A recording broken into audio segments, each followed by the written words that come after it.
Welcome back to Into the Wings, your musical theatre podcast where we explore the on and off stage lives of your favourite musical theatre performers and creatives. Today I'm joined by the lovely Jasmine Shen. Hello. Thank you so much for joining us. Thank you for having me. How are you? How was your travelling? It was not bad, actually. It was not bad. Yeah? A bus, couple of tubes, and Okay. How long's your commute? Is it far? It's not too bad, although it was raining. Was it? Yeah. Oh, you got unlucky. Which is quite funny because on the rain this morning, they were saying that there's a heat wave in Europe. Yeah, thinking, literally. where, Lorraine, but the where? UK didn't get it. The UK did not get it. Thank you so much for coming on. It's awesome to have you with us. So most recently, you were Ellie in Mamma Mia tour. Yeah. And also cover Sophie, right? Yes. And then just before that, you were Catherine of Aragon on the Norwegian cruises in Yes. Six. Mm-hmm. That's really cool. So let's just get straight into it and chat a little bit about your time in both of those. Yeah. So let's talk about Six first. Okay. So was it your professional debut? It was, yeah. Awesome. It was, and it was brilliant. And I remember, to be honest, even still to this day, I'm in denial that I even did that job. It's an incredible one to do. And yeah, professional debut. Yeah, Brilliant. it's really cool. And to go straight onto a cruise, how was that? Did you have any reservations about doing the cruise life? Because obviously it's a different lifestyle. I think because basically in the audition process, we had to tick a box if we were happy to do town tour, cruise. Okay. I just thought, I'm just going to tick all of them because you just never know. Yeah, why not? Not thinking I'd actually book it. I thought, you know what, I'm not going to book it anyway. It's fine. I'll just tick cruise, not thinking I'd actually get the cruise. And I got offered it and I thought, oh my goodness. And it just was such a whirlwind. And I think because I graduated in that summer of July 2019, and the job we flew out in October. So that's what, like 5 months? Yeah. A big gap. Got so much to prepare before you even get on a cruise. It's unreal. Yeah. But yeah, it was so unreal that I'd got offered the cruise, and like I said, a lot of planning. Yeah, I bet. Yeah. Can you give us a little overview, not necessarily a full synopsis, but just a little overview for those that haven't seen Six, just what it's about? Okay, first of all, if you haven't seen Six, go and see it. Matt, I know you Yeah, haven't seen it, so go see it. I need to go see it. That's obviously me being biased, but I do think it's an absolutely brilliant show. Yeah. The whole basis is literally about King Henry VIII's 6 wives. And I don't want to give any spoilers, so a general overarch is just empowerment of women and how flipping great they are, and yeah. And they tell their story from their point of view, right? Because Yes. normally in history class we just hear Henry VIII had 6 wives, these were their names. You never this is how hear they about died. their individual stories. Yeah. And you know what, that's a job where I learned so much, because obviously, like you said, in school you only learn about King Henry VIII, Yeah. and then it's like, oh, we had this wife and this one. Yeah, but what's their story? Yeah. And you actually go into such a deep dive into their lives and how complicated and amazing their lives were. It's brilliant. Yeah. Yeah. In literally the few songs that I have heard from it, I feel like I've learned something new about all of them in all the songs, because I've seen them performing at West End Live. Oh, and yeah. I've seen you get clips all over socials. So Yeah. I have heard a few, but I definitely need to make sure I go see it. What was it like being on such a well-renowned show on a cruise? Did you get lots of fans that came on having seen it not on a cruise? It's a hard one because obviously the cruise goes around America and the Bahamas and Jamaica. So, and it was still a fairly new show to the UK, and because it'd already been on Broadway and done a little tour in America, and obviously on Norwegian Cruise Lines, the majority of the audiences are American. Yeah. And also the age range is maybe middle-aged and above. So I'm going to be honest, Six didn't do as well as the other shows on the cruise. Really? Yeah, which was so interesting, but it does make sense. Yeah. I feel like Six is very much catered to I personally think it's catered to all ages if you're open-minded and you are there for women empowerment. However, if you've got the typical people who don't enjoy that kind of thing. Yeah, we know the type. They obviously won't enjoy it as much. Yeah. But it was nice. I wouldn't say, we had fans that were on land, And we'd always get, you know, really nice messages and people doing like little doodles of us. And it was just really, really creepy. Like, it was just so sweet. Yeah. But yeah, I think there was one time I want to say we were in Nassau in the Bahamas, and we didn't have a show that day. So we went off and we just had a nice little chill. And this one dad came up to us, bless him. We were just like going to get some water or something. And he was like, "Oh, were you guys in Six? Like, we watched you last night, blah, blah, blah." Like, recognised because we were all like in the group, literally everything together. So we were all in the group. In order. Very, very obvious that it was us. And he was like, "Oh, do you guys have like a cast recording or anything? My son absolutely loves you guys." And we were like, "Oh, we don't have a cast recording, but there is a cast recording on Spotify." And he was like, "No. It has to be you guys." And we were like, "Oh, I'm really sorry, but that doesn't exist." And he was like, "But why not?" We're like, "Don't know." Oh, we don't know. That is so cute. So yeah, like things like that was really sweet. And it was nice, like when you're walking around the ship, you'd have people who would watch the show or they'd never seen it before and that was their first time. And you just get people like obviously recognising you from the stage and them just being like, "Oh my God, you were brilliant." And those were like nice little like ship fans, I guess. And some of the crew members were our biggest fans. Like they loved the show. And there was another show called Burn the Floor on the ship, a dance show. And they came to watch our show every time that we performed it. They were absolutely obsessed. Wow, really? And it was just the sweetest thing. And, that's cute. But then vice versa, we went to watch their show because it was absolutely brilliant. Yeah. So yeah, fan base wise, you get a lot of fans and I just think it's the sweetest thing. It's so sweet. Yeah. That's cute. How did you find just being on a cruise ship? Had you lived away? Because obviously, how long was your contract? How long were you away for? Well, originally our contract was supposed to be 6 months, but it got cut short by 2 months because of COVID. Oh, of course. Yeah, so contract overall was 4 months. I think, because that's the first time I've ever properly lived away from home. Obviously, uni's different because you get to go home like in the summer and like your half terms.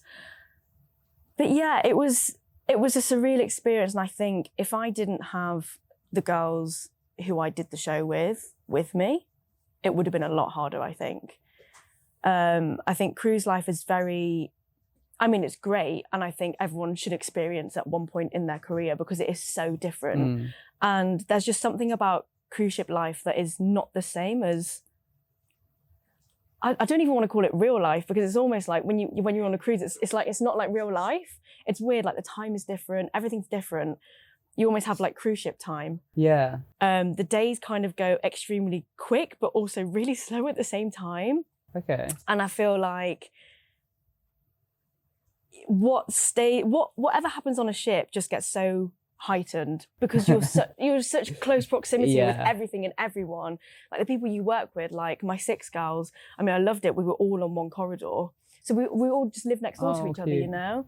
And I thought that was really, really lovely. And yeah, I feel like nothing can really ever prepare you going on a cruise ship. You just have to do it and then experience it for yourself, yeah. It sounds awesome. It sounds really fun.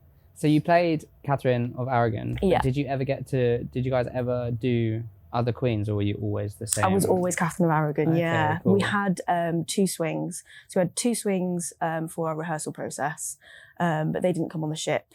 And then we had 2 swings on the ship. But then other than that, whatever queens we had were the queens. Oh, yeah. Cool. And do you have a favourite line from the show? Either of yours or of someone else's?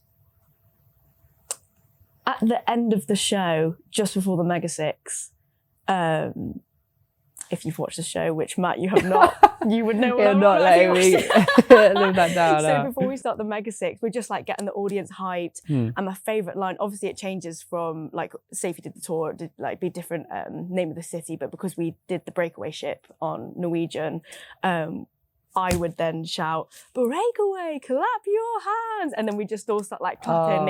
And then it would go into the Mega Six. And that for me was just such like a hype line. I loved it. Yeah. And that's really cool that it changes depending on where it is. So like if you're in London, it's London, clap your hands. If you're in Norwich, clap your hands. That's awesome. If you could play one of the other queens, which one would you play? God, they're all brilliant. I feel like Anne Boleyn is very cheeky I do like a bit of Anne Boleyn. Her song's just fun. She's just I mean, they're all unapologetically themselves, but Anne Boleyn is the most unapologetically herself. And it's just so fun. And I think other than Anne Boleyn, maybe Catherine Parr. Okay. She's just so chill. She's so mellow. And she's obviously the one who survived. Sorry, spoilers. But I mean, if you know your history, you know she survived. So obviously she outlived King Henry VIII. And she did so much for herself. She, for me, is the boss. And her song is just absolutely gorgeous. I mean, it's the longest song in the show because it goes on into like a group number. Okay. But yeah, for me, if I wasn't Catherine Ravigan, I would love to do Anne Boleyn or Catherine Parr. Interesting. Yeah. Okay. What is it like, work-life balance on the ship? Because obviously you perform in the shows, but then apart from that, do you have any other like work duties that you have to perform, or is it literally just chill time? So I don't know if you know, but on the cruise ship for 6, we performed it 4 times a week. Oh wow. So it really wasn't that much, and I feel like maybe that's why we don't have alternates. Because in Town and Tour you have alternates because it's such a heavy show and you do it so many times a week, whereas we did it 4 times a week, which was just extremely fulfilling. But yeah, on our days off, we would literally just, we'd just be on the cruise, isn't it? Yeah. And it was just wonderful. And on a Saturday, so that was our turnaround day. So every Saturday we would go to Port Canaveral. So that's when guests would go off and guests would come on. And we would do something called a welcome aboard show. So that would be a show where every single person from entertainment would do a 5-minute stint of their show, almost like advertising it to the audience to be like, this is what's on this week. You can see this show at this time in this theatre and this show at this time in this theatre. And so we would do a 5-minute version of the show, which I guess was kind of, because obviously it takes so long to get ready for 6. Yeah. You have the costume, you have your wigs, you have your makeup. It takes so long. Even getting the costume on alone takes a good 10 minutes. To then do a 5-minute version of the show and you're like, oh my God, why? Yeah. But then I get it because it's for advertisement reasons. Other than that, we had to do something called the flag parade, which was very interesting. I think because before us, there was no UK workers on the ship. So what they like to do is the workers from different countries and stuff, we would hold the flag. So we would hold the flag for the UK. Oh, okay. And you'd just walk all the way around the ship and then like you'd go back to the main part of the cruise and they would just explain however many workers from this area, how many workers from this area. It's almost like, I don't know, it was very interesting, and only 2 of us had to do it, and it was every Thursday, I think. Yeah. So we just take it in turns. So we don't ever do it every 3 Thursdays because there were 6 of us. Well, there was actually 8 of us. So yeah, that was... Didn't have to do it too often. No. Was it easy to like wind down on the cruise ship? Because obviously if you're on a tour on land, or if you're in town, you kind of come away from the show, you see the people that have seen the show at stage door, but then you can go home. Yeah. Whereas I guess on a ship, you're like, is there like a staff part of the ship? I mean, there's the mess, which is where staff and crew eat, but then we were extremely privileged and we were allowed to go to somewhere called the garden, which is where the guests eat. I think for that, it's kind of like a blessing but a curse, because we were so blessed to be able to go to these areas where the guests can go. However, when you're walking around in guest areas, you're always on duty. Yeah. So you have to wear your badge, you have to look presentable. It's not like, oh, I'm going to get my breakfast at 9 a.m. and go in my pajamas. That's not a thing, you know? You have to dress appropriately and everything like that. And I think that's one thing to be mindful about when you consider, if you want to go on a cruise ship, you are always on duty, unless you are obviously in crew area, which then is fine. Yeah. But yeah, I think in terms of like winding down specifically from the show itself, so there's no stage door in the theatre. So you literally have the theatre, the audience, then the back is obviously where we get changed, like the back of stage and everything. And that kind of just goes straight into where the crew all live. Okay. So obviously guests can't go back there. Yeah. So usually just after a show, the show's 75 minutes long, straight through. So we'd finish the show and we'd all like take our makeup off, get changed, and then just go straight to our cabins. And easy, it was yeah. at the time where Game of Thrones was absolutely huge. So we would then stay up for quite a long time because we were also buzzing from the show. And I think that's such a hard thing from when you do a show. It is hard to actually calm down and wind down.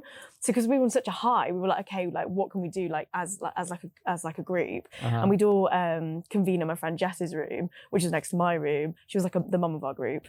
And we'd all 8 of us would just be in there, glued to the TV, watching Game of Thrones. And you could order room service. You'd obviously have to pay for it. So we'd order food in, and we just watched Game of Thrones till like 3 a.m.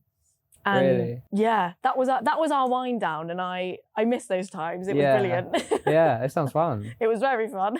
Did you, on your days off, still like on duty? Were you allowed in the public areas? Yeah, so like days off, we could just roam. We could roam anywhere on the ship, so we would be allowed off.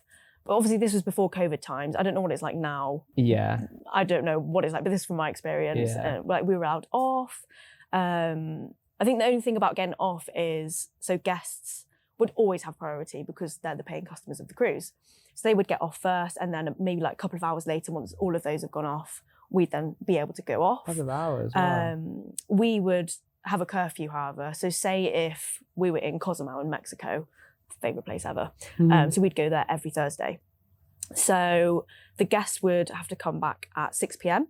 However, we'd then have to come back at 3 p.m. Got you. And then if we didn't, then we'd get a slap on the wrist, basically. Yeah. And that's just a big no-no, you don't do that. Yeah. Many a times I have been running to the ship because I've got like 30 seconds before I get a slap on the wrist. But yeah, other than that, we were really free to roam, to be honest. Oh, cool. Yeah, really free to roam, and just, it was chill. It was chill. Yeah. Well, that's good. That's good. Had you seen Six before you auditioned? I had, yeah. You had. So I actually auditioned for Six twice. Cool. So the first time I auditioned for it was maybe springtime that year. And me and my good friend Janice, we were in together.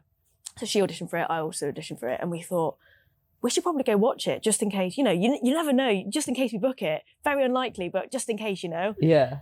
And it was at the Arts Centre at the time. And I think we'd won lottery tickets for it, or we'd got really cheap day seats or something like that. Yeah. And because we were students at the time, we couldn't afford full price theatre show tickets because they were, well, I mean, they sometimes are extortionate. Yeah. But so yeah, we went to watch it, and I think it was after our first round, and then we'd got recalls, so we were like, no, we have to go watch it now. Like, we have to. Like, we're very close to the dream now. And we went to watch it, and yes, it was definitely, we won the lottery because we were quite close to the front, 100%. And I just remember sitting there and thought, oh my God, this is incredible.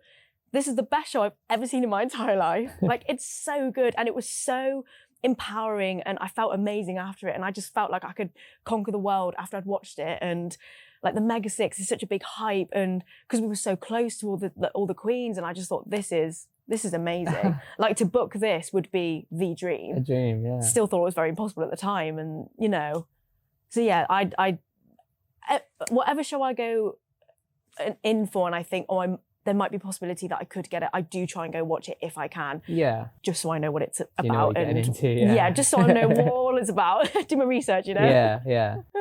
Oh, cool. It's nice to hear that it's so empowering and it has it's incredible. Such an effect. It's honestly incredible. Yeah. How was your audition process? Long. Yeah. Yeah. And you mentioned that you auditioned for like not specifically the cruise or specifically the tour, you just auditioned in general. It was kind of just like they were looking for all three at the time. So obviously the first time I'd gone in for it, I think I'd got cut after the third round. Very funny stories. So I was in, and at the time, so when you first audition for Six, they obviously need to get to know you a bit more. So they kind of give you like all of the Queen's material, unless they're really specifically like, we'd really want you for this, we'd really want you for this character. So at the time, one of the characters I was in for was Kay Howard, Catherine Howard. So I sang her song in the audition. To this day, I laugh about it. And I got to the high note, and I absolutely just bottled it. I did the biggest crack ever. And I love it when people crack. I find it hilarious. when you crack yourself, A, it's mortifying, B, kind of hilarious, right? And I cracked and I thought, well, that's embarrassing, isn't it? I thought, really sorry, guys, I should try that again. Did it again, cracked again. I thought, yeah, let's just leave it there. And I'd got cut, and James and Rosie Pearson take the auditions, and they are so lovely. Like, they make the audition process so safe and so welcoming. Good. And James had taken me down, and he was like, we're really sorry, Jazz, but we're going to have to let you go at this point. Oh, it's because it cracked, isn't it, James? It's because it cracked. And he was like, it's not because you cracked. I mean, it is though, isn't it? He was like, it's not because you cracked. Maybe next. I was like, cool. Thinking in my head, it's because I cracked. Yeah, if you don't crack next time. Yeah, and I thought, you know what, it's fine. And you know what? I feel like that was a blessing, because looking back at it now, I wasn't ready at that time. I just needed a few more months just to gather myself together and just know what I really wanted. And then I went back in for it that summer. And funny enough, I wasn't asked to sing Catherine Howard's song. And what do I? And I was in for Catherine of Aragon for a really long time. And I thought, okay, I might actually have a shot at this. And I just find it so bizarre, because for me, Catherine of Aragon is such an icon. And her character is actually based off Beyonce, who, again, an icon, an absolute icon. I just thought, wow, how can I ever be that and do that, you know? And I remember getting to the final, and I always tell people this is so bizarre. I actually feel like something took over my body and became this like massive pop diva, because that was not me in the room. I thought, things are coming out, this is great. There's this whole like riff section. I was riffing to the nines. I was like, this is amazing, keep it coming. And it's almost like this alter ego like took over my body and just became Catherine of Aragon / Beyonce. It was great. Love that. And yeah, it's such an inclusive environment, and you do audition in front of the other people auditioning, which is scary but so lovely. It's actually so nice though. Like, and they encourage like people to, you know, clap for the performers and just hype everyone up. And it's just such a good atmosphere. And you're all there like, yes, like that was sick. Like, it's so good. Oh my gosh. And I just remember that day, and I left and I thought, oh, what the hell just happened? Like, that wasn't me. And then obviously a week later, I'd booked the job, and I thought, oh my goodness me, whatever took over my body, it worked. Yeah, you smashed it. Yeah. Yeah.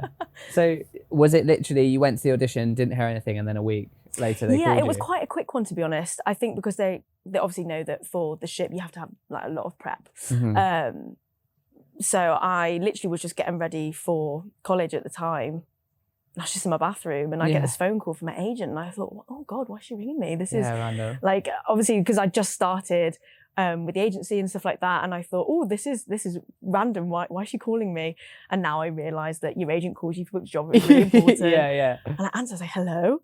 She's like, you right, love? And I was like, yeah, I'm good. She was like, oh, I just thought I'd let you know. You booked 6. I honestly thought my whole body went numb. I thought I was going to drop my phone. I just burst into tears. Oh, bless you. I thought, oh my goodness me, what is going on? And this was maybe like a couple of months before graduation, because I was kind of in that mindset where I was like, oh my goodness, what next? After graduation, what am I going to do? Like, do I stay in London? Do I move home? What happens? I don't know what I'm doing. And then to get that news, I thought, oh my goodness me, what is my life? It was an incredible day. It was brilliant. Oh, that's amazing. What was the rehearsal process like for a cruise ship? So I'm assuming you did not rehearse on a cruise ship. No, so we rehearsed in Tampa. So we all flew out, and it was a 4-week-long rehearsal process, and it was an eye-opener. And before I'd booked 6, I'd got to a few finals for other shows. And a lot of the feedback that I'd gotten was, you just need some experience. Like, we think you're great, you just need some experience. And at the time I just thought, oh, whatever, like, give me the experience. You know what I mean? Exactly, but looking back at it, I get what they mean. It's such a tough show. Because it's so brilliant, a lot of hard work has to go into it. And the rehearsal process was lovely, but brutal. And brutal in terms of, you're tired, you've got a lot to learn, you're away from home, you're in a different environment. And it's just a whirlwind. And I learned a lot. Yeah. I learned so much about myself as a performer. about how I learn, about how I work with other people, about how important sleep is. Yeah. And yeah, it was hard. And I think because what made it hard as well, because obviously we wear heels in the show. Oh, yeah. So we had Laduca heels in the show, but for the rehearsal process, because our shoes weren't made yet and obviously had to get shipped over and stuff, we had heeled Doc Martens, which are slightly higher than the Laducas that we had. And I thought, oh my goodness me. So the first day, absolutely fine. We were all like, yeah, we look so good, like slay, slay, slay. Oh no, after the first day, we're like, no. Get these shoes off my feet. Yeah. And our feet would just hurt so badly. But you know what, in the end, it's worth it. But during the rehearsal process, when you've got the heels and everything, and you've got to think about everything else, it's hard, but it's a rewarding process. And I remember specifically for Catherine Aragon, I had to do like little mini like riff workshops with the MD, which was so cool. And we would just like go into the room, and it'd be like an hour for just like my stuff and Catherine Aragon stuff, and we would just do a whole massive riff section. So we'd have like a really cool like riff off, and she'd like jazz out on the piano, and I'd just have to riff and whatever came out, and then we'd just make up the iconic riff that you would then do in the show. And funny enough, it kept chopping and changing, because sometimes it didn't sound right, it sounded good, and sometimes with the movement it wasn't doable. Yeah. But yeah, and I think that rehearsal process was such a good chance to get to know the other girls, get to just have fun with everything. And because it was my first job, it was a really great way to dive into the world of acting as well. Because never did I ever think that when I graduated, I would predominantly be cast in singer-actor tracks. I always put myself as a dancer-singer. Never thought about the acting world. Okay. So that's the first time I proper like had fun with a character, explored different things. Yeah. And yeah, it was great. It was brilliant. Yeah. It sounds really fun. It sounds like you had an awesome time. So after 6, you booked the Mamma Mia tour as Ellie and also cover Sophie. So tell me a bit about your time in the show, where you toured to, what it was like in comparison to being on the cruise. Oh, goodness me, where do we even start? It's such a different world. First of all, it's on land. You're not at sea. And it was technically 2 separate contracts. So the first contract we did, we went to Dubai. So that was the first bit that we did. And just before that, excuse me, we had done a outdoor version in Leeds, which awesome. Honestly, that is the top of my career. That will always be at the forefront of my mind. It was incredible. We had like a big, massive, almost like MTV like stage, 2 massive screens, like people could have a choice whether they sat at the front with like picnic benches and picnic blankets, or there was like seats at the back. It was just in like massive, it was at Harewood House, this big open like venue. It was great. Although funny when it rained, because that just made the show slightly dangerous, but it was fine. Like rain coming on the stage, like, oh, am I going to die? I don't know. But yeah, that in terms of, I think the differences were massive. And after that, we went to Dubai, which was absolutely fantastic. So that was the big like international part. Which was just so surreal. And Dubai is such an interesting and incredible place to go. And I'd never been before. And then after that, we had a bit of a break. And then 2022, we started the long stint of the UK tour for the whole year. Sure. Where did we go? My goodness, we went to so many places. From the top of my head, we went to Belfast, Norwich, Milton Keynes, Aberdeen, Glasgow, Hull, Liverpool, Birmingham, Plymouth, Bournemouth, Eastbourne. There's so many places, so many. Yeah. And it's places that I'd never think to go to before. Yeah. And it's such a feel-good show that I feel like no matter what, it's Mamma Mia. I mean, it's such a feel-good show. It's so iconic. It's a jukebox musical. So yeah, it was just an incredible job. Incredible. Yeah. Do you have a venue that sticks in your head as the favourite one to go to? I would say either. Glasgow or Liverpool in terms of audience. Okay. They were absolutely incredible. And Yeah. obviously in Super Trooper, when I called you last night from Glasgow. Of course. Glasgow, it was Yeah. brilliant every single night. Fabulous. Yeah. Liverpool is just Liverpool.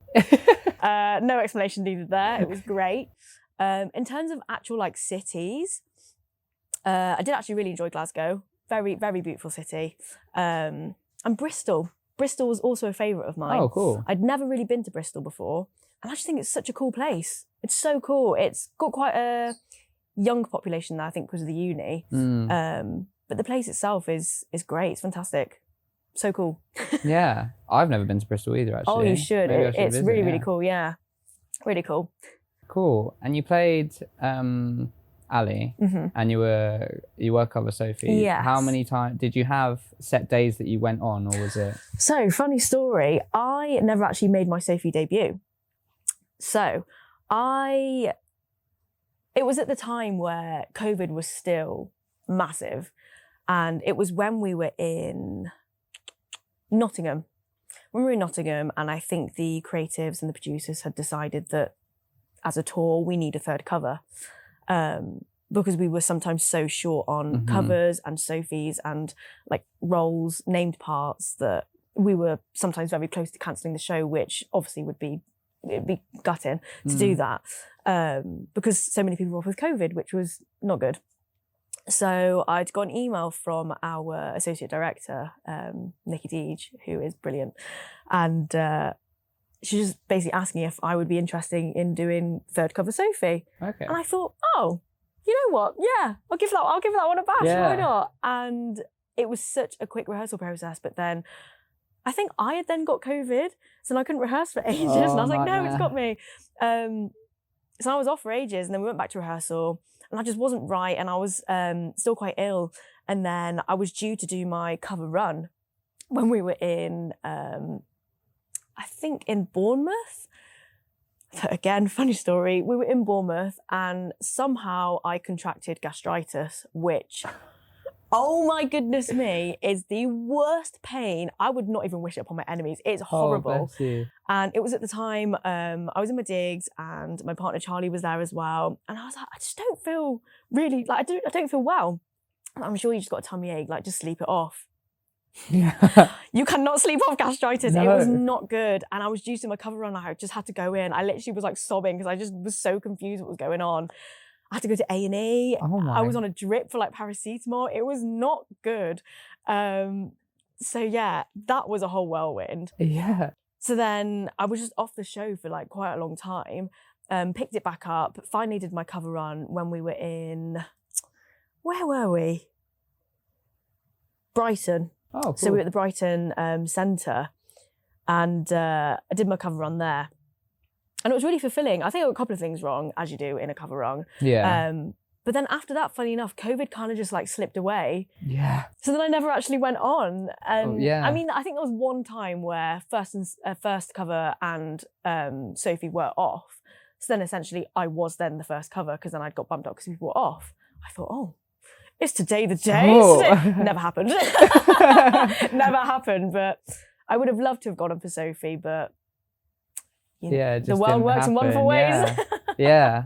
What's it like? What was it like being in a show which is also, obviously, as we mentioned, a massive movie? It's going to have fans of the movie come in to see it because they've seen the movie and they want to see the musical. I bet it's really popular among lots of Hindus, lots of probably the slightly older generation are massive fans of ABBA. So what was it like? Oh, God. Some nights it was crazy. Some nights it was not as crazy.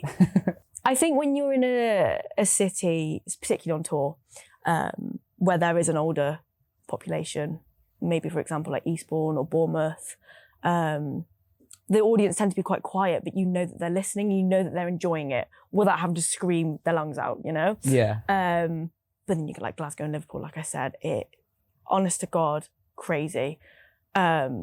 Especially in the Mamma Mia mega mix at the end, where it's just like a compilation of the songs. Yeah. just like 10 minutes straight of just non-stop Mamma Mia madness, which is just, it was fantastic. I mean, it was draining, but when the audience give you that great feedback, it feels incredible. And when they're singing along, and you know, it's great, and you're like, oh my God, yeah, like this is amazing. And you can't beat a jukebox musical. No. You can't beat it. And I mean, there will be parts where people probably get annoyed at other audience members because they will be singing along and they're like, I'm here to watch the show, not to watch you, you know? But yeah, because we didn't really get that.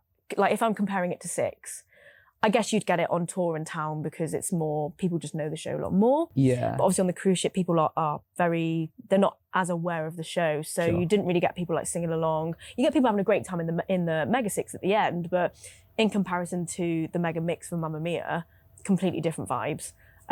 They would almost like hype themselves up without me having to go break away, clap your hands. You know what I mean? Like, it's a given. They're already hyped. It's brilliant. Like to do a jukebox musical, if you've got bops like Mamma Mia, it's great. yeah, true. It's already well known by everyone. Do you have any experiences that stick out in your head of funny moments with audience members, like where an audience member has shouted something out or oh my goodness, anything like that? There's so many. So many. If I could pick one that comes to my brain straight away, there was one time on the cruise when we were doing Six. So my friend Jess played Anne of Cleves, and her song is Get Down. And at one part of the song, this is maybe a bit of a spoiler. So if you haven't watched the show and you don't want this bit to be spoiled, don't listen or watch this. So basically, I'm going to spoil it for you, Matt. It's okay. You know what? It's your problem that you haven't watched it. It's my fault, yeah. So there's one part where Cleves will pick an audience member to stand up and dance with her. She'll be like, come on, get up, like, dance with me. And there was one audience member who took it quite literally. And we were all so shook. And I literally have a video of it, because obviously when we watch it back for the dance captain to watch back for notes, we were all just peeing our pants with laughter watching it back. So Cleves is like, yeah, get up, babes, like, get up and dance with me. And this audience member stands up. We're like, yeah, great, he's grooving. He then proceeds to walk towards the stage and get onto the stage. Oh. And we're literally, I watch back the clip and I am there with my mic and I just freeze. Because we're also like trying to be like groovy. I just freeze and I go, what? What's going on? What is going on? Everyone else is kind of like, stay professional, all professionalism just left my body. I just thought, what is going on? Am I about to die? What is happening? Yeah. And then afterwards, Cleve says, get down, to obviously symbolise you can sit down now. I think in that clip, I am so aggressive. I'm like, get down. I'm just like, get off the stage. What is going on? So for me, I will never, ever forget that. That's wild. Was just a weird and wonderful. It was weird and wonderful at the same time. It was, oh my goodness me. Yeah, that is weird. Just jumping on the stage. That's funny. How much say in Mamma Mia did you, or actually, and in both, did you have, because they're both, now Six is very iconic and obviously Mamma Mia is iconic. So how much choice did you have as an actor in terms of the character and where you take the character? Was it quite strict or did you? It's an interesting question. Again, for both shows, very different. If we're talking about Six, it's very much, the creatives know what they want. Mm-hmm. They know they want boss-ass women. They want independent women. But each individual character is so individual. And obviously, like I said, Catherine of Aragon is based off of Beyonce. Mm-hmm. So it's almost like channel your inner Beyonce. Yeah. Whereas like Catherine Parr is based off Alicia Keys. So it's like channel your inner Alicia Keys. Cool. But in terms of like characterization, they do like to like base it off maybe a story in your life that you can relate to. That also relates to the song that you're singing. Excuse me. But yeah, in terms of, it's not like a process where you're going to go into a new musical or like an R&D workshop where they're like, we need your ideas and stuff, you know. Yeah. Like you can play with it and they want you to play with the character, but essentially they already know what they're looking for. In terms of Mamma Mia, so I'd actually joined the cast when the cast had already been cast, if that makes any sense. Sure. So they were the pre-COVID cast of the international and UK tour. So obviously during the pandemic, some people had dropped out for various reasons, so they were looking for gaps to fill. So then I had joined the cast as Ellie. So they had already kind of got their dynamic. They knew how each other worked. They'd known each other for a year before that, you know. And obviously Ali, Sophie and Lisa are all a tight unit. So in the first scene, which is the honey scene, you see Sophie, Ali, Lisa all together, and you have to have that. I mean, the girls who I did it with, they are incredible. They're incredible to work with on stage. They're incredible off stage. They're just brilliant. And I think in terms of that, they want it to be believable that you have been best friends for your whole life, you know? And I mean, that wasn't hard because they were absolutely brilliant people. And in terms of that, it was kind of, so Ali and Lisa, or as a running joke, Ali and or Lisa, because no one ever knew which one was which. So Ali and or Lisa. And it was kind of whatever vibe you gave off. So every Ali and Lisa, every pair of Ali and Lisas are going to be different. Myself and the lovely Mariella Mazzilli, who played my Lisa, we bounced off each other very well, on and off stage. We were almost that like comical duo in the group. Oh, cute. And then the bonus of whoever was playing our Sophie, brilliant. Like, we all just bounced off each other. So the vibe there, very different. And like each show could go in like a different way, just depending how we feel, but we'd always be there to like hype each other up. But in that sense, they already kind of know what they want. Like, they don't want people to be dull, as Ali and Lisa, because you got to be there to hype Sophie up. It's her wedding, you know, and she's found the diary and all of that exciting stuff. And so I think in terms of leeway, you can play and have fun. But initially, I think the artistic directors, they already know what they're looking for as an umbrella term, you know, but then it is up to you to bring that to the table, in a sense, you know? Oh, wicked. We're going to move on to your intro to the industry. Yeah, of course. So what made you want to do musical theatre as you were like growing up? I feel like I've always been a very hyperactive child, maybe hyperactive adult, but maybe calm down now. And I started dancing first. So mum took me to ballet lessons. Sure. And as I got older, I thought, oh no, this is cool. And initially my mum, so we grew up in a lovely town, but we lived in the rough area. It's not that rough, but in that lovely town, it's known as the rough area. Yeah, sure. So mum was kind of like, okay, how can I get you and your sister to not mingle on the streets, basically, to put it in a nice way. So dance lessons, and fell in love with them, kept going. Was like massive, like it was the only hobby that really fulfilled my childhood, really. And I think it was when I was about 10 or 11, The Lion King was on tour, and it was in Birmingham, so that was the closest like big theatre to us. So I went to go watch it, and I just remember sitting in the stalls and thinking, wow, this is incredible, like this is the dream. I remember turning to my mum and being like, Mum, like as the show was going, I was like, Mum, she's like, what? Show's going on. I was like, I want to do this. Like, I want to do this. And because the show was going, she was like, yeah, brilliant, nice. Watch the show, and I was like, But that for me was such an eye-opener. I thought, this is brilliant. Yeah. And the music really spoke to me. And I've not watched it as an adult, funny enough. I've only watched it as a young teenager and child. Yeah. I don't know if I'd have different opinions on it now as an adult. I'm sure it'd be as brilliant. But yeah, that was like the pinnacle of me being like, that's what I want to do. Yeah. That is it. That's what I want to do. Yeah. And you mentioned your dance lessons. Yeah. Did you just do ballet? Because I've seen on your socials that you are a very talented tap dancer, which is really cool. I think tap is awesome. Oh, so do I. Yeah, so I initially started with ballet, and then I think a couple of years after that, my mum introduced us to, and my dance teacher at the time introduced us to modern/jazz lessons. Cool. So I kind of did those since I was maybe like 4, 5. And it actually wasn't until I was a lot older, I think I was about 11 or 12, I'd started tap. So I did the ISTD dance board, and obviously they do all 3 faculties. Mm-hmm. So I'd started tap a lot older, and me and my sister started in the same class together. And Soph, if you're listening or watching this, I apologise, but you have no rhythm at all. So hence why she quit. She was just like, this isn't for me. I can't do a time step. I'm out. And I was like, brilliant. So I carried on. That's funny. And I just loved it. I absolutely loved it. And I think internally, because I've got quite a good sense of rhythm, and also, again, that like hyperactive energy, like it just had to come out somewhere. Yeah. Came out in the feet. And it was great. And I found it so fulfilling. And I was thinking, why have I never done this before?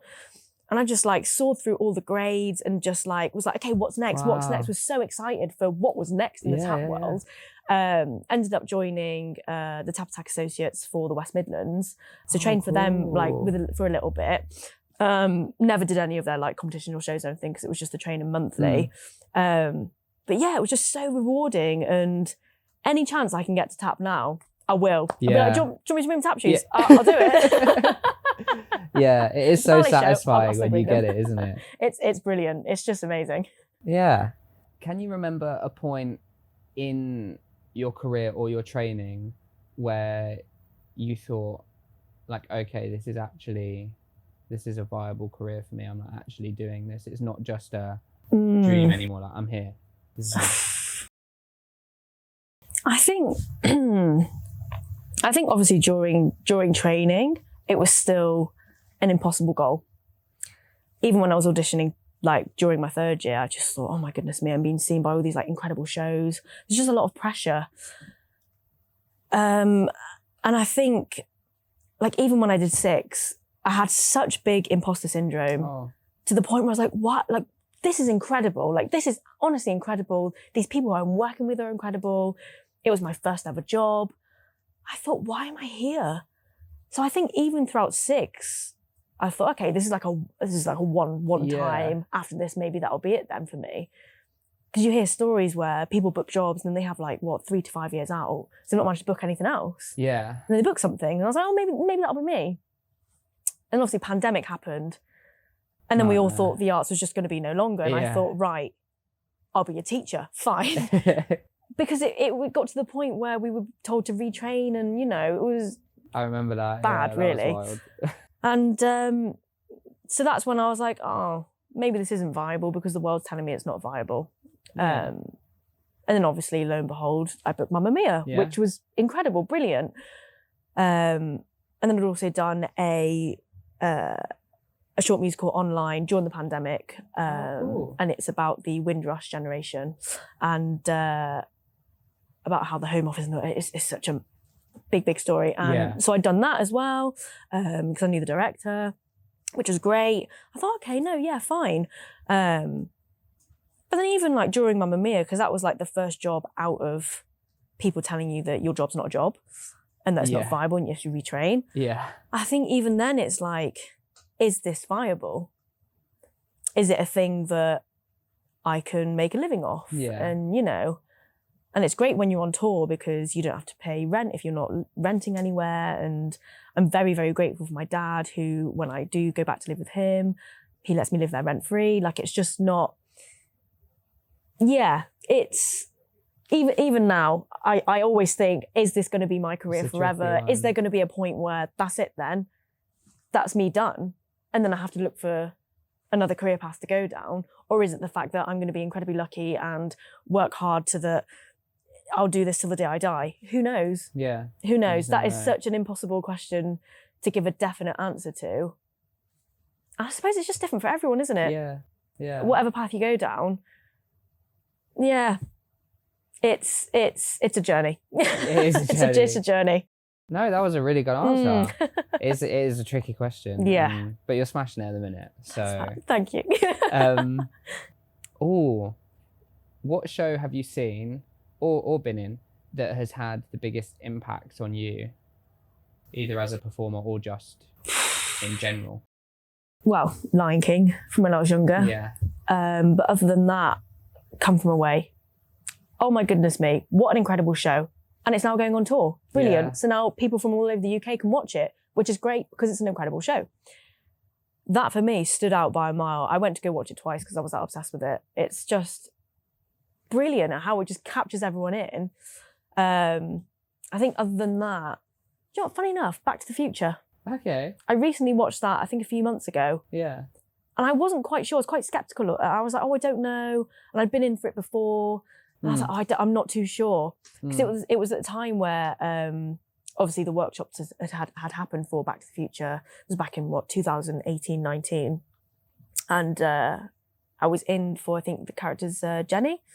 Okay. And obviously I didn't get the job, but because it hadn't been on yet, I was like, oh, I'm not sure. Like that was a show that I hadn't had the chance to watch it before I was in it, because obviously we would have been, if I'd booked it, the first cast. But I went to watch it and I thought, this is incredible. The lighting, the sound, the atmosphere, the technology, it was incredible. And the way that they made you fully believe, like it was like magic on stage. It was incredible. Talking of magic, actually, Harry Potter the play. Okay, yeah. Incredible. Yeah. I mean, long, because there's 2 parts. Yeah, it's literally down the road. Literally down the road. It is honestly incredible. I'd won the lottery for it twice, which... Oh, wow. I don't know how I did that, but it was so good. I think that's the first more actor-y thing that I had watched, because usually up until that point I was like, yeah, musicals. Yeah. That's the first like play that I'd watched. And it's just incredible. Yeah. And being a Harry Potter fan anyway, I was like, oh, I don't know how this is going to pan out. I don't know how they're going to do it. It's going to be exactly the same as the films and the books and whatever. Yeah. But oh my goodness me, it's worth watching. It's so good. It will blow your mind. Yeah. And I don't want to talk about it because there's so many spoilers. You have to go watch it for yourself. Yeah. It's incredible. You have to go find out. It's great. Let's chat a little bit about your college and uni training. So you attended Bird. Yes. From 2016 to 2019, where you did a BA in professional dance and musical theatre. Yeah. Did you enjoy Bird? I did, yeah. Yeah. It was great. And I think the friends that I've made from Bird, friends for life. Yeah. But I think that's like with all uni situations, isn't it? I don't know if that's just a drama school thing, but yeah, friends for life is just brilliant. And they get you through the tough days. Yeah, of course. Did you look at any other drama schools or universities whilst you were looking? I did actually. Again, funny story. So at the time, obviously, so I did my A-levels, so I did them at Hereford College. Cool. And at the time I was thinking I want to be a primary school teacher, because at that time I thought me even thinking about going into musical theatre is so impossible. Yeah. Even the idea of moving to London, impossible, coming from like such a small town. And I just thought, no, maybe I'll just palm that off and I'll just be a primary school teacher, it's fine. Yeah. And I remember one of my good friends, Gavin, who at the time, he'd just finished Miss Saigon, and he came to do a workshop at my local dance school. And he kind of spoke to me and was like, what's your plans for now? Because it was when I was 16 / going on to 17, 18. He's like, what's your plans? So I think I'm going to become a primary school teacher. He's like, no, you're not doing that. No. You're not doing that. I was like, oh, okay. Oh. And he proper hyped me up. And Gavin, again, if you're listening to this or watching this, thank you. Because if it wasn't for him saying that, I probably wouldn't be sat here right now. And already done these amazing jobs. And it took that one person to just go, no, I believe in you. Yeah. You can do it. And someone from the industry, you know. Oh. I thought, thank you, Gavin. That's really made me really rethink everything. So then I like quickly changed all my applications, and I knew that I was eligible to do a uni that had a BA honours course. Cool. Because for me, I really wanted to do get a degree. So I applied for Bird. I applied for the Hammond. I applied for Lipper. Cool. And funny enough, when I was 16, I did actually audition for Merseyside Dance and Drama Studios, which is where Gavin went. And I got offered a place. Nice. But then I decided I wanted to do my A-levels just in case. Yeah. So I didn't actually go. And kind of for me, that was just kind of a tester of, if I don't like it, if I don't like the audition process, this isn't for me. Like if it's too much, it's not for me. So that was a good tester. Yeah. But then I ended up getting in. So I was like, okay. But I didn't go, obviously. So yeah,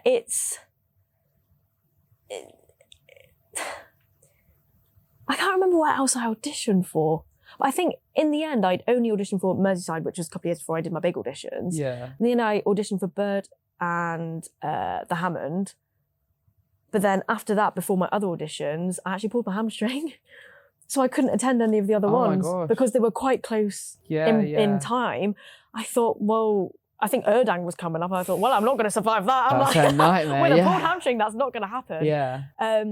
And I think as well, like I'd heard of schools at the time of like Arts Ed, GSA, but at the time, again, I'd never done an acting lesson in my entire life. Yeah. I'd never had a professional singing lesson in my entire life. Wow. I thought, I'm only a dancer. Yeah. And I'd boxed myself in this place and I thought, well, they're going to ask me for a monologue. They're going to ask me for a song that I don't know how to sing. So I really didn't want to push myself out my comfort zone. I kind of wish, I'm interested to see if I did do that, if I'd have gotten in or not. Yeah. But yeah, I didn't actually go to any of my other auditions. So I thought, well, if I don't get into these two, I'm going to have to take a gap year because I'm screwed. Yeah. But you did. And here we are. Here we are now. Yeah. It's top tail. Would you recommend Bird to people who are looking? I would, yeah. I think it's very, from my experience, it's very dance-based. I think if you're looking to improve your dance skills and your dance technique, Bird is a great place. Yeah. The acting teachers are great, the singing teachers are great. But I feel like initially, if you want to go to get a good discipline, get well-round training, I think Bird is a great place to go. I mean, it's hard. It is so hard. And again, I feel like nothing can ever prepare you for drama/dance school, vocational training. It's such a massive discipline and you have to be disciplined within yourself. And there were like some days I was like, oh my God, I actually can't do this. But you just keep pushing through and you keep pushing through. Yeah. But yeah, and you know, there's going to be days where you don't get on with anyone. You don't want to do that 8:30 ballet class and you know, it's tough, but overall I had a great time. It was great. Yeah. What's one of your favourite memories from Bird? Oh, goodness me. I think one that stands out is when I was in 3rd year and I got asked to do a open mic night at the school. I thought, okay, yeah, that's cool. And at the time, again, I didn't really class myself, even in 3rd year, as one of the singers of the college. And I just went, and I love pop and classical music are my genres, obsessed with them. And so for me, musical theatre's never actually, funny enough, been at the forefront of my singing mind. I've always gone, right, what pop song's that? That's interesting, want to sing that. Yeah. So going to a musical theatre school, obviously, I only really got to explore that in 2nd and 3rd year when obviously the college realised that there's a lot of like new pop musicals coming in. So we did like a big pop syllabus. Yeah. I thought, yes, this is a bit of me. This is great. And then from that, I got asked to do the open mic and I sang Big White Room from Jessie J, which is an incredible song. And so I sang it and I just remember standing there being like, oh my God, I'm at a musical theatre school singing a pop song. This is controversial. Get it. And I remember singing and everyone was just silent. They were just absolutely, you could hear a pin drop and I was like, this is incredible. Like such a great atmosphere. And from that actually afterwards, so it was leading up to our summer show, the head, so Lewis Yabru, he came up to me and was like, you're gonna sing the solo in the show. Like you're gonna have the solo. Wow. I thought, oh my God, like what the heck is actually going on? I'm just here singing like a cheeky pop song and now you ask me this. What has tonight been? Like it was so surreal. I think for me not believing in myself and always seeing like the previous years do the show and like there's always that 3rd year who sings the big musical theatre number in the middle of the show and it's great and I thought, wow, that's incredible. But that'll never be me because I'm me. Yeah. So then for him to, off the back of that, be like, you're singing the song in the show and it's going to be a pop song, it's going to be great. Yeah. And that's actually the first time that Bird have ever done a pop song as the standalone solo. And I thought, this is a bit of history here. This is great. Making history. So yeah, for me, that's like a big core memory in like believing in myself. And, you know, for me, that really sticks out in my brain. That's an awesome memory, yeah. That's an awesome experience. Do you have any tips for either yourself, who's looking at drama schools, applying for drama schools, auditioning for drama schools, and or tips for if someone were to just stop you on the street and be like, Jazz, what should I do? I think do your research. That's a big one. You don't want to end up at a place where you know nothing about it and you think, what have I done? What have I got myself into? I think as well, so if you're 16, you can do diplomas, but then obviously if you're 18, you can do a degree. So that's always something to weigh up as well. So obviously if you've done A-levels like I did, you've got like UCAS points and stuff that can add towards the degree. And And I think as well, it's what you want to gain out of your experience at drama school. Because if anything, you go there to gain something, to improve yourself, to learn something. And it's really funny, actually. I remember my acting teacher once said, and I never believed him until this point, and he was like, you know, we have so many people come here and they're only dancers, and now they're booking West End shows in plays, and they don't dance the rest of their career. They're now actors. I thought, that's strange. But here I am now, predominantly, you know what I mean? Like, it's so funny, like the stories that they tell you, but in terms of that, what do you want to get out of it? Do you want to be a dancer on a cruise ship? Do you want to be a triple threat? Do you want to improve in a certain area? And I think from that, you need to do your research. It also doesn't matter if you get into the top school. Doesn't matter if you go to a school that's not as recognised. If you put your whole energy into your training, because essentially it's you at the end of the day, no one can teach you how to be you, and no one can teach you stage presence or how to be a star, essentially. I think technique-wise, you need to think about that and what you want out of that.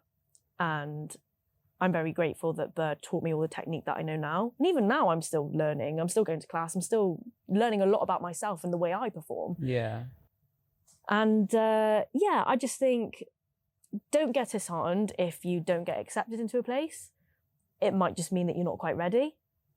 Don't be afraid to take a gap year to work on yourself if you think you're not ready again. And also there's always things like foundation years. I know a lot of my friends who were in my year did a foundation year, so they were already at Bird a year before that I'd even joined. Yeah. And they said it was the best thing they'd ever done because it got them ready for the 3 years of intensive training. Yeah. So don't be afraid to look at foundation courses.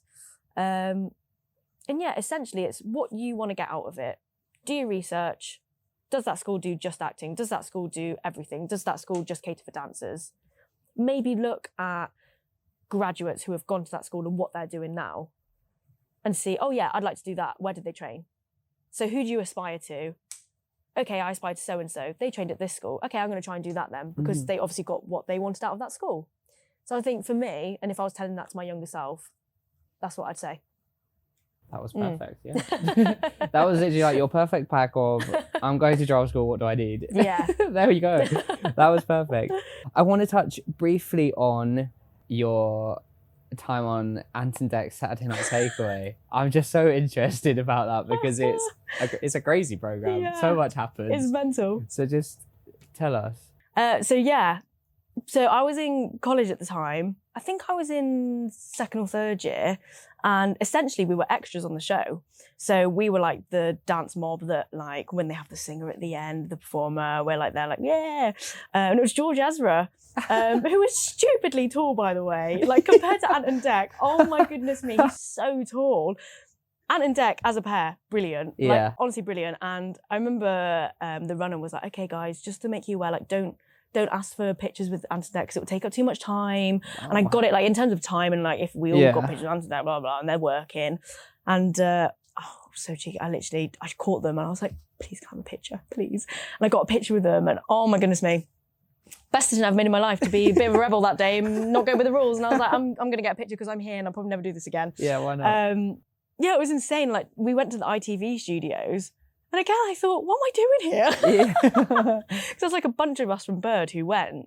And it was like such a surreal day. And that's the first time that I'd ever been anything for like TV. And it's almost like if you blink, you'll miss me.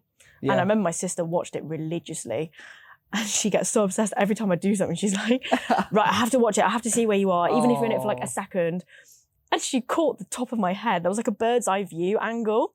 And like the audience, she was like, there you are, there's your head. And I was like, how do you even know that? I didn't even know if that's me myself. I was like, oh my God. But yeah, the whole day was surreal. It was so much fun. And we had the rehearsal during the day. And I did, like, it was just a big eye-opener for TV and like entertainment shows. I didn't realise how much work goes into it before the show actually starts. Okay. Because obviously, I mean, that's a given now. Now I'm saying it out loud, I'm like, well, obviously, they can't just do it like that, do you know what I mean? Yeah. But yeah, we had a whole like rehearsal process. It was really fun. Didn't actually meet Ant and Dec until the actual show started. And yeah, that show within itself, I mean, I grew up watching it every Saturday. And it like stopped for ages, didn't it? And I think that was one of the episodes where they brought back, and they're like sporadic episodes. Yeah. I just thought, oh my God, I'm going to be on Ant and Dec's Saturday night. It's really cool. And it was so cool. I don't know if they still do it now, because I know like the previous years before me, they always got a group of people from Bird just to be like the extras in the end of the show. I'm not sure if they still do it. But yeah, it was a very, very fun experience. One that I'll never forget. It was great. That's really cool. We're going to move on quickly to your offstage life. So I've seen on your socials that your dad owns a noodle bar. He does. Which is really cool. And you help out there sometimes. I do. Yeah? Has he owned it like forever? So we recently moved to Crewe last summer. So it was when I was on tour. And it was quite sad because we'd left my hometown, where I was born and bred, and I grew up there. We just left. And for my dad, it was such a great move, like for him to just do something and create his own business and do something off his own back, you know? And he's always dreamed of having his own restaurant, his own place that he can call his. It's quite literally his name on the door. Oh. And we opened the shop last October. So it's not even a year old. I think it's about half a year old now. Oh, wow. And it's done so well. And I feel like, I don't know if you've ever been to Crewe, but no, it's, not. I mean, a great train station, but the actual town itself is maybe a little bit of a ghost town. So maybe 50, 60% of the time, new businesses, especially food businesses, don't do very well. But very grateful, very lucky. And my dad is such a talented chef. Like, he is incredible. Obviously, I'm biased. Yeah. But his food is stunning. Oh. And yeah, it's done so well. And it's on to bigger and better things. I know. And my dad's very much like, he's always thinking of, oh, what's next? What's next? Bit like me and my tap dancing, what's next? Yeah. Maybe I get it off my dad. He's like, right, how can we make this restaurant bigger and better? And, you know, what can we include? And yeah, that's really cool. We're having another business owner who is opening like a little corner in our shop, a little bubble tea corner. Because my dad's always wanted to do bubble tea. Yeah. God knows how that venture's going to go, but it's a venture that, you know, you've got to try it, otherwise Why you don't not? know. And yeah, I think maybe if I wasn't in musical theatre, I would have gone into business with my dad, because I find it such an interesting world, and I learn a lot of my business savvy side of my brain is from my dad. And yeah, it's just, I'm really proud of him, actually, really, really proud of him for doing it, and just starting from nothing and building something for himself. It's great. Yeah, brilliant. Congratulations. Thank and if you. you're ever in Crewe, check it out. Meal on us, guys. Meal on us. It's called Honge Bar. Hong's Noodle and Dumpling Bar. Yeah. Perfect. Yeah. Check it out. So I've seen on your socials, you speak a lot about your personal life, and specifically about your struggle you've had with your kidney health. So do you want to just explain about that? Because there's a lot of really good posts on there with a lot of information, and you kind of just tackle it head on. Yeah. Just to like raise awareness about it. Yeah. So, I mean, long story short, the overall umbrella is that I have a autoimmune disease called nephrotic syndrome. Affects 1 in 50,000 people. And the autoimmune disease attacks my kidneys, so it's classed as a kidney disease. And I got diagnosed just the summer just before I started Bird. And oh my goodness me, that was the worst summer of my entire life. I mean, it was a massive eye-opener, but the worst summer. Like the whole process of like diagnosis to getting your head around what the heck is going on, and will I make it to London? Such big questions in my mind that I was like, I don't know what's happening. And and I think that within itself really took a toll on particularly my first year of training. I nearly dropped out 3 times. Got to the point where I would have a relapse, and that usually means that I get extremely tired. I swell up because obviously my kidneys aren't processing and they're not filtering, so I swell up like a balloon, can't physically move. Essentially, I become disabled, really, but then it's annoying because the government don't recognise it as a disability because it's temporary, and when you're not having a relapse, you are an abled person. Yeah. And and it's very hit and miss. If I keep in good health, it's great. And obviously there is that fear of, is it gonna relapse? Is it gonna happen? I'm on medication now, so I have to factor that into whatever job I have. I have to obviously let them know, and you know, and and when I got to my 3rd year, actually, it was at the time, because obviously I did the degree course, we have to write our dissertations. Like, I didn't want to go down the route of, why can't you be a larger person in the industry? Why is diversity coming in? I didn't want to go down that round because I thought everyone in my year is going to speak about that, and every single dissertation is then going to be the same, about the same topic. I thought, right, what do I really care about? What can I advocate about, basically, and get a message out? So I ended up writing my dissertation about chronic illness and how it affects vocational training, because it's hard. And it does make, I mean, the journey for vocational training is hard enough as it is, but with an added chronic illness, even harder.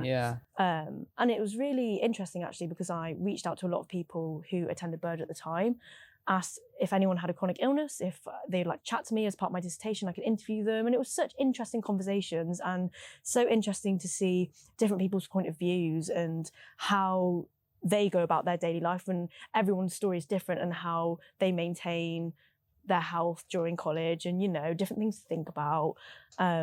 Like for mine in particular, because obviously it was such a heavily dance-based course, I would sweat a lot. So for me, I'd have to drink more water, whereas a normal person with kidney disease probably wouldn't drink as much water because it's not great for your kidneys.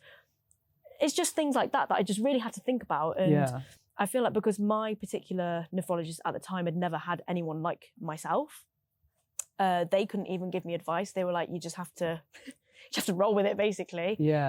But you know what? I wouldn't change it for the world, because I feel like, A, it's opened up my eyes to a lot of things, and B, that just makes me who I am, you know? And I've worked with several charities in the UK and America, and it's great and it's fulfilling and it's good to talk about. Like, you never rarely hear about musical theatre or film and TV performers who live with chronic illness, because it's not spoken about, really. And I feel like it's a bit of a taboo. I'm not sure. I mean, I'm happy to talk about it because it's part of me. You get me, you get that as well, you know? So yeah, all in all, that's my umbrella journey. I think it's fantastic that you're so open about it. And I think it will be really inspiring for people that do suffer with not necessarily exactly the same one as you, but that are maybe thinking, oh, is this going to hinder me? But I mean, you're proof that you can just got to listen to your body. Listen to your body and do what you think is right for yourself. No, well, thank you for sharing that. That's right. I appreciate that. If you could change one thing about the musical theatre industry, what do you think it would be? Oh my goodness me, there's so many. One thing. Honestly? One thing? Yeah. Just pick one. It doesn't have to be the thing that you most want to change necessarily, if you've got like... I think even more inclusivity. I think the way we're going, since I graduated anyway, that's maybe for me when I opened my eyes to, the industry's not as inclusive as I thought in terms of disability, neurodiversity, race, all of those topics listed. I mean, it's got better over the years. However, how hard is everyone trying to be inclusive? And is it just a tick box system? Which I've always thought. And I've thought, okay, am I in this job because it's a tick box system, or am I here because I'm talented? And it's such a big question. And I do think things are headed in the correct direction, but it would be great if it was quicker. And if more people were more responsive to it and even more inclusive. So I think one big thing for me, that would be it. No, definitely. I 100% agree. It's on its way, but it's nowhere near where it should be. What's next? Are you auditioning? Are you auditioning? I mean, I've got an audition after this, so Wow. Auditioning. And just it's that weird in between between jobs and the weird unknown, what I like to call it, and just it's a strange place to be. And I think because I've never been in this position particularly before, because obviously the last big break that I had was during the pandemic. Everyone was on a break. And I'd never experienced that. What you hear from people going, it's tough in between jobs, and you have to get a muggle job and all that stuff. And I just thought, oh my goodness. And now I'm here, I'm like, okay. I get it now. Yeah, I yeah, get yeah. it. But again, I'm very grateful and lucky that my dad lets me live at home rent-free because he understands the circumstance. Yeah. I obviously work for my dad as well. I do all his social media and admin. Oh, awesome. So that's quite fulfilling actually, because it's different. It takes me out of the musical theatre, film and TV world, and I can just focus on that then. Yeah, that's cool. But yeah, just getting by really, isn't it? It's just getting by, Yeah. going to class, keeping up with things, and just trying to stay sane. Yeah, yeah. Yeah. Got to keep the sanity. Do you have a dream role that you'd like to play? There's so many. Yeah. There's so many. I think always wanted to be in Les Mis. Always wanted to be in Les Mis. Epping in Les Mis for me would be a pinnacle. Yeah. That would be brilliant. That would be amazing. And I mean, at one time, a dream role was to be in Six. Done.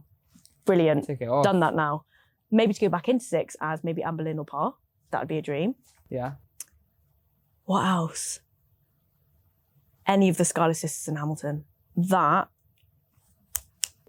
Pop off, sis. That'd be a dream. That'd be a dream. I think those for me are the big ones. Yeah. They stick out in the forefront of my mind, and if I do them, I'm quite literally living the dream. Be great. Yeah. Be brilliant. That would be awesome. I'm sure you'll be there one day. Thank you, Matt. Thank you. It's okay. So now we have reached the game. Oh, which okay. Is such a fun part. It's called Would I Improv to You? Okay. I'm going to give a brief explanation for any first-time viewers or anyone that has managed to forget how the game goes. Okay. Because it's really cool. So Would I Improv to You is a cross between Would I Lie to You and Two Truths, One Lie. It's conceptualized by our awesome producer, Elle, and I've got 3 facts in front of me, but only 2 of them are facts and 1 of them is a lie. However, there is a twist. I have not heard any of these 3 before. Jazz obviously knows the 2 facts, but she doesn't know the lie. So it's my job to try and figure out which ones are true and which one is the lie, and it's Jazz's job to improvise on the spot. I'm going to ask her questions about all 3 facts, and it's her job to just improvise all of them like they're all true. So I'll read all 3 out. Yeah. Then I'll circle back and interrogate you. Okay. I'm ready to be interrogated. So, number 1, once during her time in Mamma Mia, there was a show stop because there was a massive fight in the audience.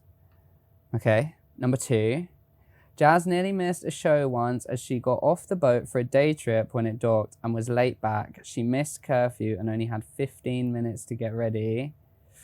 And number 3, during her run in Six, the show was once nearly forced to cancel as the sea was so rocky, but they did a concert-style version of the show instead. Okay. Okay. Number 1, once during her time in Mamma Mia, there was a show stop because there was a massive fight in the audience. Can you remember where in the show it stopped? It was just before the wedding. So it was during Rosie's song, Take a Chance on Me. Okay. And so we were all backstage ready to go on for the next scene for the wedding. And I just remember hearing this really loud woman's voice, just so angry. I thought, what the hell is going on? 'Cause if we could hear it backstage, you know it's loud. Next thing you know, curtain comes down. And we're like, what the heck is going on? We had to stop the show for a good 20 minutes. Oh, wow. So what had happened was, I want to say one of the ladies next to the lady that got kicked out was singing along with the show, as you do, because it's Jukebox Musical. And I think from that, it was kind of like a shush, I'm watching the show. No, you shush. No, you shush. Blah, blah, blah, blah, blah. Just escalated from there to the point where she was yelling at this woman, like having a massive go at her, like stood up. And then like, I feel like her party who she had come with had like also like started on this woman. Oh, and God. It was insane. And we thought, what the heck is going on? So we had to stop the show. Security had to come. They all got kicked out. Like a whole bunch of them got kicked out. And then we just had to carry on like nothing happened. Like nothing happened. It was insane. And that happened a fair few times, to be honest. But that for me was like that was a big show stop. And it was hilarious because I thought, of all shows, Mamma Mia. Who's going to get kicked out of Mamma Mia? That's hilarious. Yeah, that's a story. Okay. You nearly missed a show once. because you got off the boat for a day trip and you were late back, you missed your curfew and only had 15 minutes to get ready. I remember you saying how important it was. So that must have been a big slap on the wrist. Can you remember where you were docked? It was in Cozumel. So Okay. obviously that, I think I said before, that was my favourite place. Yeah. So that was every Thursday. Every Thursday. And basically we had gone, so it was the week that my partner Charlie had come on the ship as well. So we had quite a lot of family on the ship at that time. So we'd gone out for like a day excursions. We'd hired like these old Jeeps and it was just such a cool day. And we went quite far out. So we went to this place called Coconuts, which is on like the next like 2 beaches along from where we docked. I just remember we went down the road and I thought, where is my bag? Like, where is my bag? Had my crew pass, had my ID, had like everything in it. And I thought, oh my God, because obviously you can't get back on the ship if you don't have your crew pass, because how are you going to prove that you work on the ship otherwise? I have my name, badge in it, everything. I thought, we have to drive back. We have to drive back. We only had 15 minutes to get back and we were already 20 minutes back. And I thought, what is going on? And I was panicking. We're like, no, it's fine. We'll go back. And luckily my bag was there where I'd left it. Okay. Picked it up. We went back. And I literally got on the ship in time, but then it meant I was then late getting ready for the show. Yeah. So then usually what I do is get on like way beforehand, and I start getting ready. And I literally was in the dressing room. I was like, no one speak to me. I'm getting ready. Hair, makeup, costume. Oh, Literally God, made it long for costumes. mic check going on. It was insane. Wow. It was, I would never ever recommend that to anyone. Like I hate being late for anything. It was insane. Yeah. Okay. Number 3, during your run in 6, the show was nearly forced to cancel because the sea was so rocky. So they did a concert style version of the show.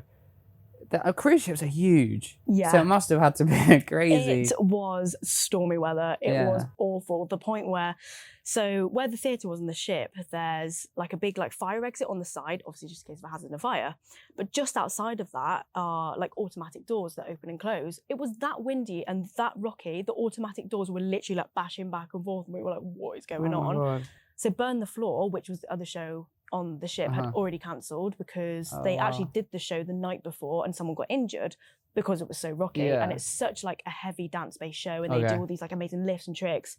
Yeah. So they'd cancelled and they were really reluctant to cancel us because then we were the only entertainment on the main stage for that night. And I thought, it's so unsafe if we do it. So one fact about the ship for 6 is we have our normal Laduca heels, but if it's rocky, we have our Rocky Days. So our Rocky Day shoes, which are like just like flat boots from like ASOS or something, we gem them up. But they're the more safer version to do the show in. But even then, when the ship's literally rocking back and forth, it's a nightmare. You try and find your spot, you try and find your number. You're not at your number, you're supposed to be at number 1, you're at number 5 because the ship's like this. It's impossible to do. So close to cancelling it and there was a lot of back and forth. We got ready for the show anyway, just in case it was a last minute pull. In the end, the cruise director decided that we would just do a concert version.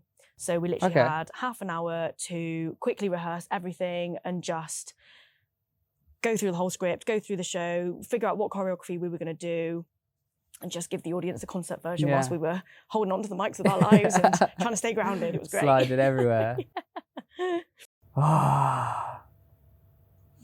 Haven't made your life hard. Yeah, because my gut was telling me to, because you gave so much detail, but then you've given so much detail on this one that the first one doesn't have as much detail, but when I go with my gut, normally it's wrong. Okay. And the only time that I got it right so far, I went against my gut and it was right. So I feel like it's not to, because that's what my gut's telling me. Are there any other questions I can ask?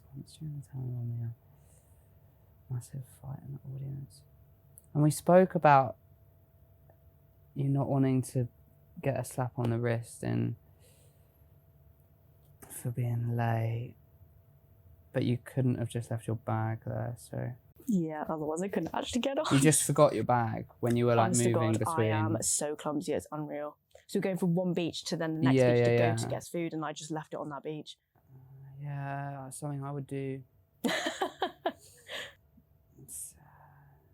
Just the sea being so rocky on a cruise ship, that'd have to be wild.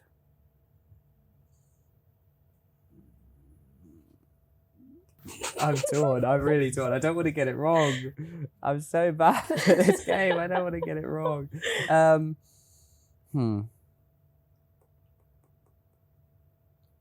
on, Matt, the stakes are high. The stakes are high. Because I just don't... I've never been on a cruise ship, though. So what do I happens know? on a cruise. Yeah. Showstop, I can completely believe. Yeah. It's happening so much these days. Audience being just awful. Maybe missed a show. You said the costumes take ages to get on, but you can do costumes quick. Okay. I'm going to go with my gut. Yeah. I'm going to go with my gut. I think that 2 is not true. 2 was the one where you were late and you had to get ready really quick. You are correct. I'm right. You are correct, Matt. Well done. Well done. Oh, my gut was correct. That is a true story that I left my bag on the beach. Really? Yeah, and we had to go back because we literally had 5 minutes to get back to the ship. But I you wasn't did late. Get back in time. I made it back in time. Well done. Yeah. Well and we actually done. didn't have a show that night, so. That was really hard. That was really hard. Oh, 2. Well done, Matt. 2 so far. Let's go. So that's it. Thank you so much for coming on. But just before we wrap up, I do have a gift for you to say thank you for coming on. Oh my God, you do not have to give me gifts. Thank you. There we go. So thank you so much for coming on. I Thank really you for appreciate having you me. being here. No, don't be silly thank at you. all. If you open it now, that would be awesome. Yeah, we like to give, I guess, a little gift as a thank you for coming on. It's a burrito. Can you imagine? Yorkshire Knitter. So I've got a friend called Ellie, and yeah, she crochets. Which company? How cute is that? So we get it's a mini you in It's a mini me as arrogant. Yeah, and she's called the Yorkshire Knitter, and she's got her own business, her own website. She crochets. She does what's it called? What's the word for what she does? Yeah, but they're like crafting. I say it every week. Arts and crafts. I've forgotten it.